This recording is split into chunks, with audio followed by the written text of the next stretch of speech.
Hey guys, Anders here with another video. Today we're going to talk about the Elvia Calpheon changes we saw on test server last week. Sauno Camp received a change to the Calpheon flag mechanic, so Sauno will more often attack the flag now, and the siege tower will charge the flag when it reaches a certain level of health. The attack speed of the tower has been reduced to compensate.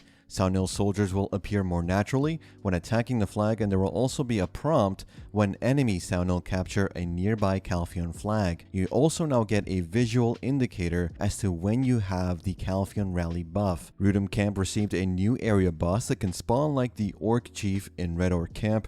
Rudums will no longer be affected by knockback and vacuum effects. This is a plus if you're a class with a lot of knockback abilities, but a slight negative for those with some vacuum effects like Valkyrie and Dracania, although in this Rudum area the lack of vacuum won't really make too much of a difference, since the mechanic itself of this zone drives the monsters towards you in waves.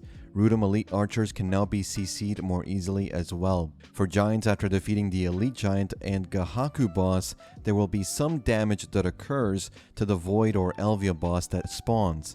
The Gratitude of Soul buff icon has also been changed. This is the damage buff you get after defeating a wave of giants. Hex Sanctuary received a pretty major change. As you fight the Whitmirth and other elites, Hex Marie's Realm will appear, which will summon all nearby skeletons. If you defeat them, Hex Marie herself will appear as a boss. It seems Hex Marie will make the Whitmirth elite go into a frenzy, and nearby soldiers will be enthralled by the Hex Marie boss. These soldiers will eventually explode, dealing damage to both you and the boss.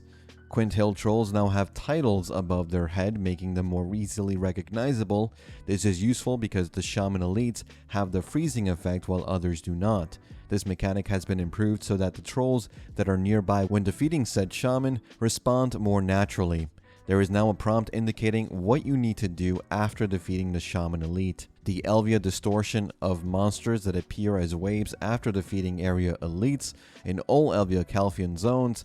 These are called Elvia distortion bosses or Elvia distortion monsters. The difficulty of these monsters and the Gigagord, Cyclops, and Ogre bosses have been reduced. Cyclops in particular was pretty brutal in my testing.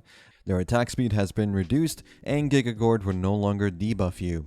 And that's it for the changes to Elvia Calpheon for now. We are still missing the accessory drops that will be dropping in these areas and the trash loot values for these zones. So for now it seems they're still tweaking the zones before going live with them in Korea. But from my experience, the reduced difficulty for the Elvia bosses was needed.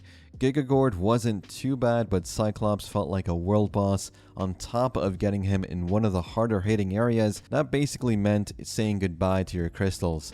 Let me know what you guys think about the zones so far. Which ones do you think look the best? And let me know which accessories you think will drop from Elvia Calpheon.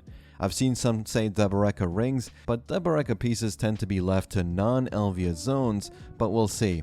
As always, thanks again for watching, thanks for listening. I'll see you all in the next one. Take care.